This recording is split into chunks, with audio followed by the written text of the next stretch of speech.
मैं डॉक्टर ऋतु जैन, मैं एक होम्योपैथिक कंसल्टेंट हूँ और आज जिस टॉपिक पर मैं आपसे बात करने वाली हूँ वो है माइग्रेन। तो माइग्रेन के बारे में मैं कुछ जानकारी देना चाहूँगी। माइग्रेन के बारे में उसके क्या क्या कॉजेज़ होते हैं, क्या सिम्टम्स होते हैं और उसकी क्या होम्योपैथिक मेडिसिन होंगी आपके लिए। तो वो उसी की जानकारी मैं आपको देना चाहूँगी, क्योंकि माइग्रेन जो हो गया आज की डेट में बहुत कॉमन कंडीशन हो गई है। आज वो टोटल पॉपुलेशन में से 10 में से 12 जो परसेंट लोग हैं उनको माइग्रेन की प्रॉब्लम्स हैं। और माइग्रेन की प्रॉब्लम्स ऐसी भी हैं कि जो डायग्नोस तो ईजिली हो जाती है कि रिकरेंट बार बार हेडेक हो रहा है तो लोग समझ जाते हैं माइग्रेन होगा, या डॉक्टर के पास जाते हैं तो वहाँ सिटी स्कैन MRI कराते हैं, टेस्ट कराते हैं, उससे क्लियर हो जाता है कि माइग्रेन है, लेकिन उससे निजात नहीं पा पाते हैं। वो वही पेन किलर पे ही डिपेंडेंट रह जाते हैं। तो पेन किलर पे डिपेंडेंट होने से वो आगे जाके कई बैड इफेक्ट्स भी दिखने लग जाते हैं और साथ ही साथ जो है उसमें कई सारी प्रॉब्लम्स बढ़ती ही जाती हैं। तो आज मैं उसी पे आपको बताना चाहूँगी कि अगर आपको अपने कॉज को जान सकें कि आपका क्या रीज़न है उसका, और उसके साथ में उसकी होम्योपैथिक ट्रीटमेंट लिया जाए तो आपको उसके काफ़ी अच्छे रिजल्ट्स मिलेंगे और आप अपने माइग्रेन से हमेशा के लिए निजात पा सकेंगे।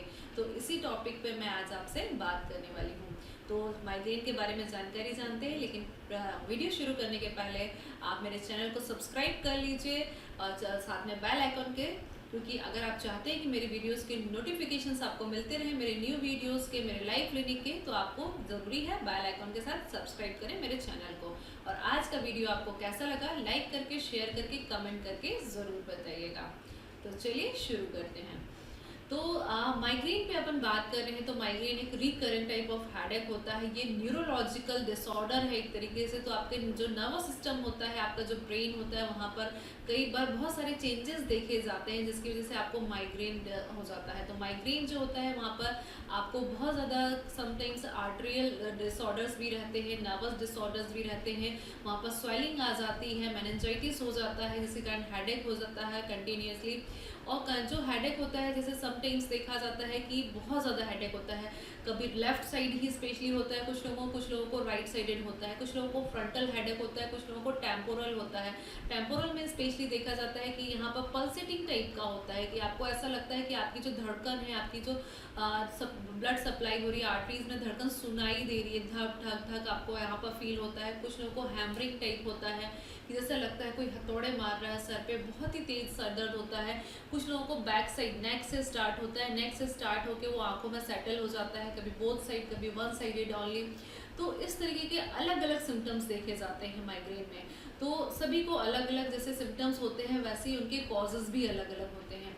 तो कॉजेज़ जानना बहुत ज़रूरी होता है कि आपके माइग्रेन का कॉज क्या है, किस वजह से आपको हो रहा है, क्या कारण है उसका। तो वही अगर आप जान लेंगे तो थोड़ा सा वहाँ पर मैनेजमेंट की ज़रूरत पड़ेगी उस कॉज को ठीक करने के लिए, और साथ में होम्योपैथिक मेडिसिन दी जाए तो वो जो है क्यूरेबल हो जाता है। तो जैसे मैंने बताया कि अलग अलग सिम्टम्स होते हैं, तो कॉजेज़ पे मैं बात करूँगी, आज 6 से 7 कॉजेज़ आपको बताऊँगी। तो सबसे पहला जो कॉज होता है, एक देखा जाता है हार्मोनल इम्बैलेंसेस। फीमेल्स में जो बहुत ज़्यादा हेडेक माइग्रेन देखा जाता है वो हार्मोनल इम्बैलेंसेस के देखा जाता है। तो हार्मोनल इम्बैलेंसेस कई बार जो है मिनार की एज जो होती है वो फीमेल्स की, लड़कियों की, वहाँ पर अगर चेंजेस आते हैं तो उसकी वजह से उनको हेडेक होना शुरू हो जाता है, माइग्रेन होता है। पीरियड्स के टाइम पे उनको हेडेक होना शुरू हो जाता है।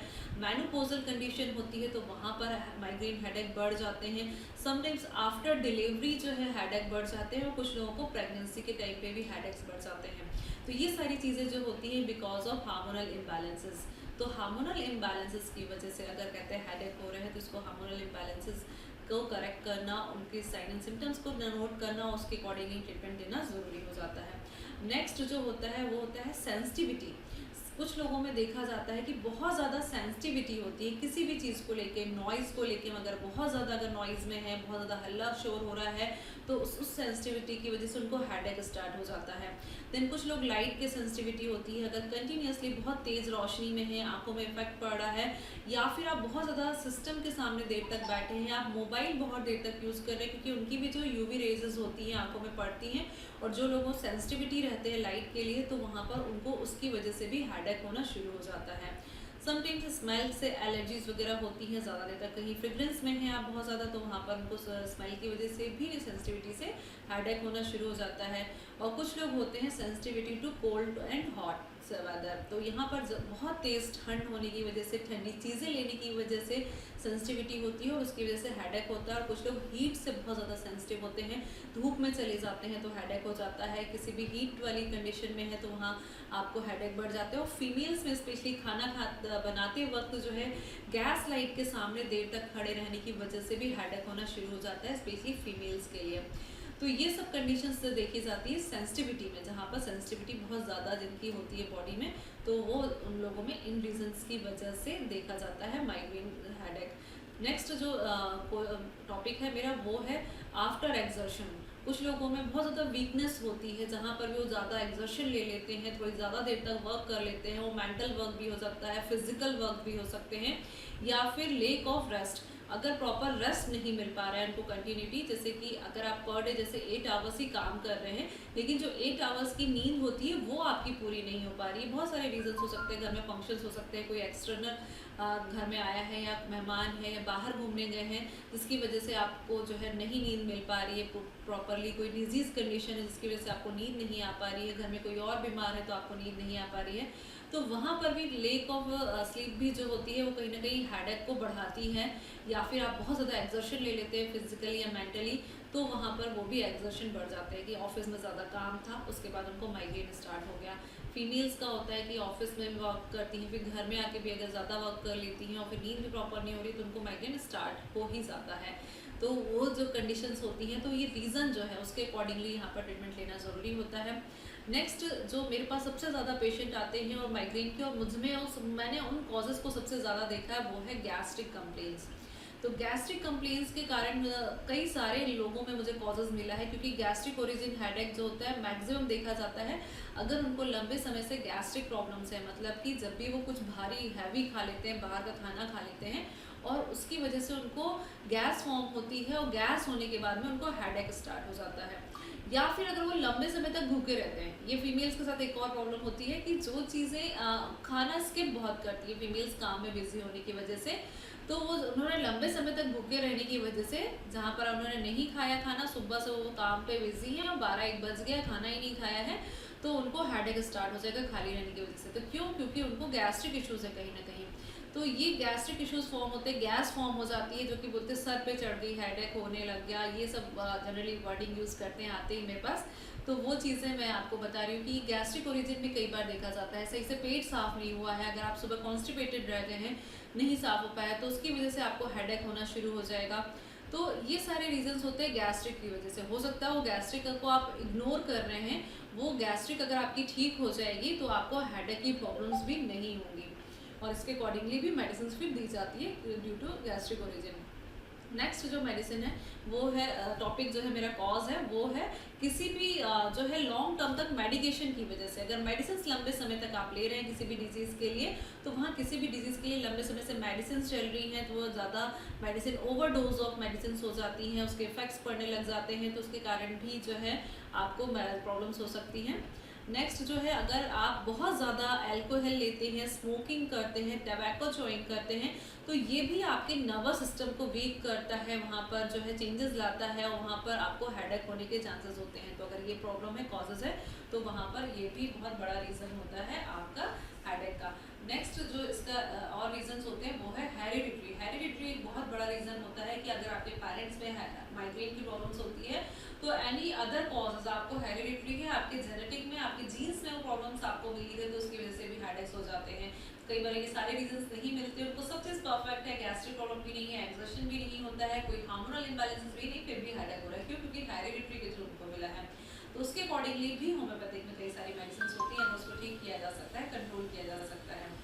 अब ये जो कॉजेज थे, ये मैंने कॉमन कॉजेज बताया जो सबसे ज़्यादा मुझे प्रैक्टिस में दिखाई दिए। अब मैं बात करूँगी इसकी होम्योपैथिक ट्रीटमेंट पे।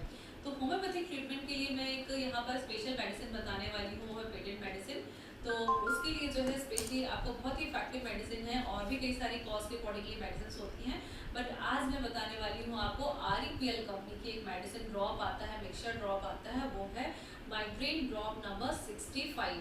तो माइग्रेन ड्रॉप नंबर 65 बहुत ही इफेक्टिव मेडिसिन है, मैंने कई सारे लोगों में यूज़ करी है और बहुत अच्छे रिजल्ट्स देखे हैं।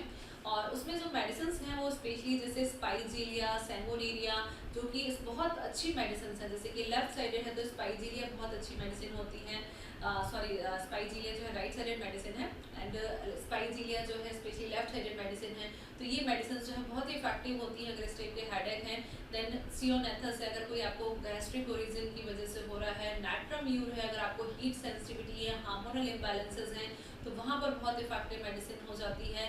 नेक्स्ट इसमें जो है मिलीलोटस, मिलीलोटस मेडिसिन इतनी इफेक्टिव मेडिसिन है हेडेक माइग्रेन के लिए, चाहे वो ओल्ड एज हो चाहे यंग एज में हो रहा है, बहुत ज़्यादा एग्जॉर्शन बढ़ रहा है या फिर आपका रश बढ़ रहा है, आपके हेड पे जो है ब्लड सर्कुलेशन जो बोलते हैं बहुत ज़्यादा हैवी हो जाना, बढ़ जाना, बहुत पैल्पिटेशंस होना, नर्वस डिजीजेस के लिए बहुत ही इफेक्टिव है आपकी मिलीलोटस मेडिसिन जो कि इसमें डली हुई है। जो यही मेडिसिन मैं पहले अलग दिया करती थी, अब मैं जो है उस पर ही देती हूँ। और एक रीज़न होता है वो होता है anxiety stress. Anxiety stress depression की वजह से भी हेडेक होते हैं। तो ये रीज़न जो होता है अगर जिनमें लोग मिलता है तो वहाँ पर कालीफॉस मेडिसिन दी जाती है। कालीफॉस जो है स्ट्रेस में बहुत इफेक्टिव मेडिसिन होती है और ये मेडिसिन भी ड्रॉप नंबर 65 में यूज़ किया गया है। तो ये सारा कॉम्बिनेशन मेडिसिन है इसमें, इसलिए मैं इसको डायरेक्टली अब चलाने लगी हूँ। तो बहुत अच्छे रिजल्ट देखे जाते हैं और इसको भी आप ले सकते हैं। इसको लेने का जो ड्रॉप्स होते हैं वो 10 ड्रॉप्स दिन में 3 टाइम्स, 10 ड्रॉप्स दिन में 3 टाइम्स थोड़े से पानी में डाल के अगर आप लेते हैं तो आपको काफ़ी अच्छे रिजल्ट्स दिखाई देंगे। इसके अलावा भी कई सारी होम्योपैथिक मेडिसिन हैं जो कि बहुत ही इफेक्टिव होती हैं, बट सारी मेडिसिन तो पॉसिबल नहीं है एक वीडियो में बताना। अगर आप प्रॉपर कंसल्टेंसी लेते हैं तो आपके रीज़न के अकॉर्डिंगली मैं आपको उसकी मेडिसिन बता सकती हूँ। बट ये कॉमन जो एक मेडिसिन है ये मैंने आपको बताई और काफ़ी अच्छे रिजल्ट मैंने देखने के बाद ही और मैंने यूज़ करने के बाद ही आपको बता रही हूँ कि उसमें काफ़ी अच्छे रिजल्ट मिलेंगे। और अगर आप प्रॉपर कंसल्टेंसी चाहते हैं तो उसके लिए मेरी वीडियो के डिस्क्रिप्शन में पूरी डिटेल्स दी हुई है, तो आप उसके थ्रू अपना अपॉइंटमेंट बुक कर सकते हैं और आपके रीज़न के अकॉर्डिंगली आपको मैनेजमेंट भी बताया जाएगा और आपके जो है मेडिसिन भी बताई जाएगी। तो आज के लिए इतना ही, और आपको वीडियो कैसा लगा लाइक करके